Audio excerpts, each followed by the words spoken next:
Yang balik lagi di propaganda program sepak bola. Untuk Anda. Mantap banget. Sama seperti episode-episode sebelumnya, kita di segmen yang ketiga ini bakal ngebahas soal sejarah Piala Dunia itu ya. Dan di episode kali ini kita bakal ngebahas soal Piala Dunia 1950. Betul. Waktu itu Alika udah berapa tahun Kak? Belum lahir. Belum lahir. Bahkan ayah saya aja belum lahir sebetulnya ya kalau dipikir-pikir itu. Jadi si Piala Dunia ini kan sempat vakum ya selama lebih dari 1 dekade. Terakhir itu kan 38 berarti ya Kak ya. Karena Perang Dunia II. Nah, FIFA ini dalam kongresnya pada 1946 berniat buat menggelar kembali Piala Dunia yang keempat. Lanjut lagi. Awalnya bukan Piala Dunia 1950, tapi Piala Dunia 1949 dengan Brazil sebagai tuan rumahnya, Kak. Nah, pemilihan Brazil sebagai tuan rumah ini soalnya negara lain ini pada nggak mau. Betul. Karena belum pulih dari perang. Gitu. Kan yang perang daerah-daerah Eropa kan. Eropa benar ya. Sementara Brazil ini sudah memberikan proposal bahkan sejak 1942. Oh, pengen banget. Iya, jadi saat Jepang lagi mendarat di Indonesia tuh, Brazil tuh udah ngasih proposal. 3 tahun sebelum kemerdekaan. 3 tahun sebelum kemerdekaan. Iya, Jepang. Gesit banget ini Brazil kayak ormas. Wah. Dia mau ngasih proposal Agustusan, ngasihnya bulan Februari. Segercep itu Segercep gitu. itu. Nah, akan tetapi nih pada kongres di tahun 1947, panitia penyelenggara Piala Dunia Brazil meminta pengunduran. Si jadwalnya menjadi 1950 yang kemudian ditujui langsung oleh FIFA. Hal ini dikarenakan karena mereka juga belum siap dengan infrastruktur yang ada. Jadi ya walaupun mungkin belum sempat ngegusur yang ada di jalan-jalan. Iya, aduh. Kayak 2014 kan gitu Kak. Iya. Nah, jadi emang waktu itu walaupun si proposal jadi tapi infrastruktur belum siap. Belum siap nah, infrastruktur. Bahkan si kontroversinya tidak berhenti sampai di situ. Karena ada regulasi yang mana sistem gugur yang dipakai di 2 turnamen sebelumnya dianggap tidak memberikan untung bagi si tuan rumah, si Brazilnya. Jadi mereka kemudian meminta FIFA untuk mengubah sistem menjadi setengah kompetisi. Jadi bukan yang jadi grup lah ya. Lagi. Brazilnya ngambek Kak. Waduh. Dan ngancam FIFA kalau permintaan mereka tidak disetujui maka tidak ada Piala Dunia di Brazil. Waduh. Akhirnya FIFA pun mengalah. Dan ini bikin si wakil presiden FIFA Henry de Launay kesal sampai akhirnya dia mengundurkan diri. Masalah tuh nggak berhenti sampai di situ. Belum pulihnya negara-negara pasca perang membuat proses kualifikasi itu jadi adanya aja. Iya pasti. India yang ada di zona Asia tuh lolos tanpa bertanding. Soalnya dia kalau makan di kubuk. Kenapa kualifikasinya jadi makan pak kotor-kotor? Beda dong. Jadi kan gelo kayak gitu. Males main sama orang India, lolosin aja. Jadi soalnya Indonesia, Myanmar, dan Filipina ini menarik diri dari kualifikasi Piala Dunia 1950. Jadinya India ini tuh langsung lolos ke Piala Dunia. Ini bersyarat lah. Ya, dan hal serupa juga terjadi pada Belgia, Suriah, dan beberapa negara lain, termasuk Argentina yang menolak main kan. Karena mungkin yang tadi negaranya baru pulih pasca perang, masa tiba-tiba menyiapkan diri untuk bermain di kompetisi. Yang tidak perang justru jadi ketiban untung gitu jatuhnya. Nah, jelang turnamen pun ada 3 dari 16 negara yang kembali mengundurkan diri. Si India ini dia tidak mau tampil katanya apabila mereka dilarang main tanpa sepatu. Meski kemudian hal ini dibantah pada akhirnya ya, tapi kebayang atau event gelaran ini tapi orang-orangnya nyeker gitu. Tapi ya saya kan sekarang suka nonton yang dari India gitu kan. Jadi ada orang Indonesia terus dia ke India gitu lah. Dan mereka Kak emang sometimes nggak pada pakai alas kaki gitu. Alas kaki. Cuma mungkin kalau orang-orang mungkin mereka prinsipnya kayak grounding ke tanah gitu. Iya. India ini waktu itu membantahnya, dia mengkonversi kalau mereka itu lebih fokus ke Olimpiade. Dan terkendala biaya perjalanan yang mahal. Lebih ke biaya sih ya. Ya itu kan nggak mau pakai sepatu sebenarnya lebih ke biaya. Mereka tuh bukan nggak mau pakai sepatu, emang nggak ada biayanya. Nah waktu itu juga ada si Skotlandia nih. Skotlandia ini termakan gengsi dengan hanya ingin ikut Piala Dunia. Karena kalau mereka menjadi juara British Home Championship 1949, mereka hanya runner up. Jadi ya mereka tuh pengen ke Piala Dunia asal juara British Championship ya. Nah, satu lagi negaranya adalah Turki. Ya, dia juga sama kayak India nih, dia mundur karena alasan dana. Waktu itu mungkin produksi kebabnya lagi turun. Kebab Turki.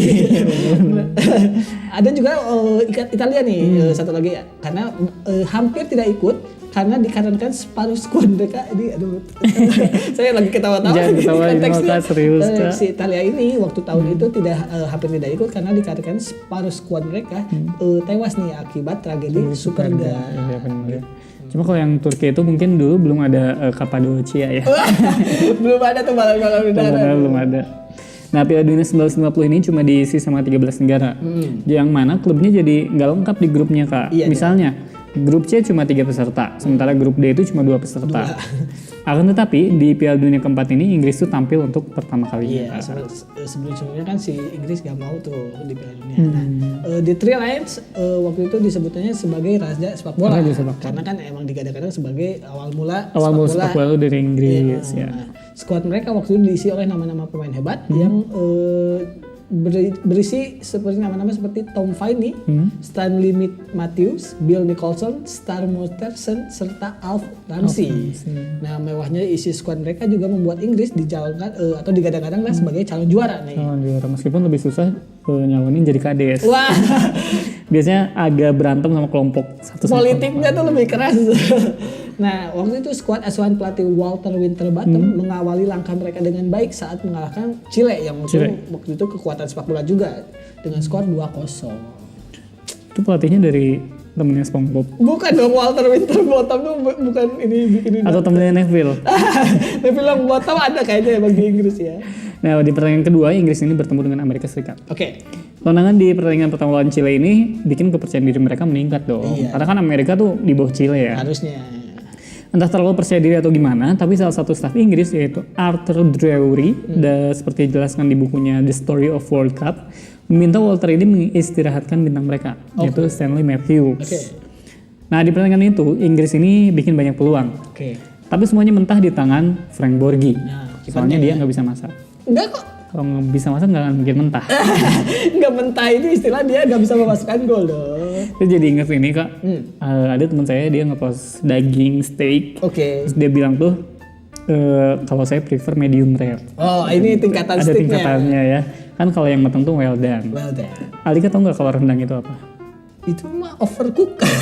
Apa? Rendang itu udah mateng dong. Congratulations. Karena matang banget. Kalau well done tuh matang biasa. Kalau rendang tuh kan matang lama banget kan. Apalagi di sebelumnya biasanya berhari-hari. Jadi udah congratulations. Udah nggak well done lagi. Nah, petaka ini muncul pada menit ke-37 waktu Joe Getchens mencetak gol buat Amerika Serikat dan bertahan hingga pertandingan berakhir. Waduh. Sang raja pun tumbang oleh negara yang bahkan tidak menjadikan sepak bola sebagai olahraga favorit mereka. Ya. Nah, yang paling menyesakan itu adalah kekalahan ini terjadi 2 pekan setelah mereka membantai Portugal 10-0 sebenarnya di Lisbon. Jadi ya udah ini mah udah pasti menang nih si Inggris, tiba-tiba kalahnya 1-0 doang sama Amerika lagi. Nah, luka mereka semakin perih ketika mengetahui kalau si skuad USA ini atau pemain Amerika inilah diisi pemain-pemain amatir. Iya, jadi di antara mereka bahkan ada yang bekerja sebagai guru, supir mobil aja, bukan supir biasa nih, serta pekerja kantoran. Ada penjual hotdog gak? Di Amerika sana banyak kan hotdog. Iya. Waktu itu ada media Daily Mirror juga mendapatkan kabar terkait hasil pertandingan tersebut yang menganggap hasil 1-0 dari USA atau untuk US ini adalah lelucon sebenarnya. Jadi diceritakan oleh Ken Jones sang ini siapanya Ken Arok? Bukan, ini Ken Dedes kayak jadi teman si Ken Jones media reporternya sang editornya itu katanya dia mengambil pena dan menambahkan angka 1 di depan angka 0 milik Inggris. Dia menganggap pemberi pesan salah memberikan informasi. Jadi kirain Inggris yang menang. Karena waktu itu kan media gak langsung kayak sekarang. Jadi kabarnya mungkin lewat kabar burung. Ya, atau kabar-kabari. Itu di RCTI jam 4. Jadi kan kabarnya mungkin lama, tiba-tiba masa Inggris kalah dari Amerika? Salah kali ini ditambahin sama dia. Padahal mah emang faktanya Inggris itu kalah. Benar. Kabar-kabar itu SCTV ya?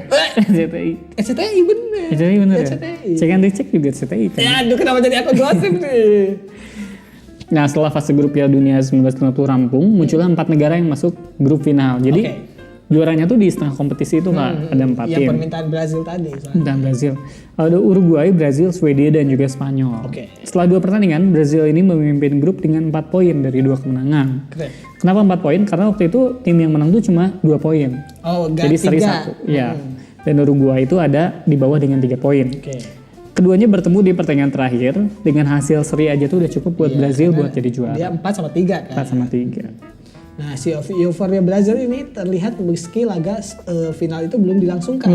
Jadi waktu itu ada pada beberapa festival di Rio de Janeiro kerap muncul spanduk bertuliskan Brazil akan berpesta. Atau Brazil juara dunia. Jadi udah ada spanduk-spanduk kemenangan lah. Nah, diceritakan bahkan dalam buku The Saga of Brazil, harian O Mundo bahkan memajang foto skuad Brazil dengan keterangan inilah sang juara dunia. Jadi udah pongah lah. Sombong banget ya. Iya. Nah, beberapa menit sebelum kick off, wali kota Rio, Angelo Moraes dengan pengeras suara mengucap, "Lu juara dunia." Wah, kenapa jadi? Dengan diiringi pelepasan balon seremonial, ini kayak mau ospek ya, pelepasan balon. Pelepasan balon seremonial dengan poster bertuliskan FIFA o Brazil. Saya pikir itu dia nerbangin poster tulisannya FIFA kosmetik. Bukan dong. Ini FIFA ini kalau di kita kosmetik, kalau di sana itu bahasa untuk menang. Siapa tahu dia endorse skincare kan. Aduh. Nah, sementara di ruang gantinya Uruguay, Kapten Obdulio Varela ini gerah dengan sikap kimononya. Panas dong pasti. Untuk meredakan ketegangan, ia mengambil surat kabar O Mundo lalu dijadikan kipas. Wow. Ya standar sih kalau koran. Bukan. Lalu dijadikan alas untuk buang air kecil, Kak. Jadi si korannya itu teh ditaruh buat pipis gitu. Hal ini kemudian diikuti rekan-rekannya sebagai tanda kalau mereka tidak takut. Oke. Nah, ini antara tidak takut sama kebelet itu memang beda tipis, Kak. Agak jorok juga sebenarnya, kan ada toilet yang normal aja. Jadi kebayang si ruang ganti itu teh gimana bau hangsurnya. Karena semua orang pipis di koran. Iya. Nah, waktu itu benar aja nih karena si Uruguay waktu jalannya pertandingan mampu membuat skor masih sama kuat 1-1. Jadi Brazil itu sebenarnya masih aman tuh kalau di skor 1-1 kan karena dia cukup hasil seri sebenarnya buat juara. Sampai pada menit 79 di mana garis tangan mereka yang sudah menjadi pemenang berubah menjadi pecundang. Nah, ada si Maracaninya berubah nih dari tawa menjadi tangis dan dari gembira menjadi sendu. Ini puitis sekali ya. Karena yang bahkan seorang antropolog bernama Nelson Rodriguez namanya menyebut kalau tragedi Maracana ini lebih parah ketimbang tragedi Hiroshima dan Nagasaki. Walaupun ya tidak tahu sejarah. Iya. Masa bola dibandingkan dengan tragedi kemanusiaan kok. Gak ada Hiroshima Nagasaki. Presiden kita Kaisar Hirohito. Benar juga. Kita masih dalam pendudukan Jepang ini kalau misalnya nggak ada tragedi itu, Gondli. Emosi saya nih. Ya, Brazil ini akhirnya terguncang, Kak. 11 pemain yang bermain itu menjadi kambing hitam. Meskipun ya saya baru tahu ya, karena kan kalau di kita mah jadinya babi ngepet ya. Kalau di sana jadinya kambing hitam. Ini bukan magic, kambing hitam itu istilah dong. Yang lebih parah itu tentu saja namanya Moacir Barbosa, kipernya.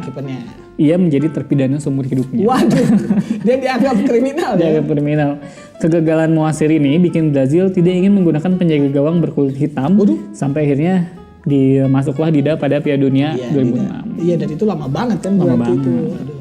Nah, sedih di Brasil tentunya kegembiraan bagi warga Uruguay. Nah, di saat 200 warga Maracana menangis, Kapten Obdulio Varela mengangkat si pialanya Jules Rimet dengan senyum mengembang. Walaupun bau pipis tuh. Karena mereka kan pipis kan di bawah. Nah, ada namanya Alcides Gigia menjadi pahlawan berkat golnya yang membuat seluruh masyarakat Brazil terdiam. Waktu itu ada istilah juga di surat kabar atau di media, hanya ada 3 orang yang bisa membuka Maracana. Yang mana ada Frank Sinatra, Paus, dan juga Alcides Gigia. Dan ada satu lagi. Apa tuh? Timnas Jerman. Itu sejarah kembali terulang karena dibantai. Di Maracana lagi kan. Iya, sama. Nah, jadi ya itu salah satu pelajarannya yang dipetik mungkin ya tidak usah sesumbar atau sombong duluan lah, karena ya sejarah masih bisa terjadi gitu, berubah. Menarik banget kayak pembahasan kita di episode kali ini dan ternyata ada hubungannya sama Piala Dunia ya. Betul. Di 3 segmennya itu. Kalau menurut Alika yang paling menarik yang mana, Kak? Ini sih si tragedi Maracana ini yang katanya lebih menyedihkan daripada tragedi. Kesel ya? Kesel saya ini cuma kalah sepak bola. Asli deh. Gila kali. Sabar. Saya masih. Ya menarik banget bahasan kita soal sepak bola tadi. Buat Anda yang ketinggalan, Anda bisa mengaksesnya di YouTube di gila.id. Jangan lupa untuk terus menyaksikan Propaganda, program sepak bola untuk Anda hanya di iChannel setiap hari Minggu pukul 7:30 malam. Saya Alika dan segenap kru yang bertugas undur diri. Wassalamualaikum warahmatullahi wabarakatuh. Salam olahraga. Salam. Subscribe Ucok Baba. Pesta kecil-kecilan. Cut. Itu beneran.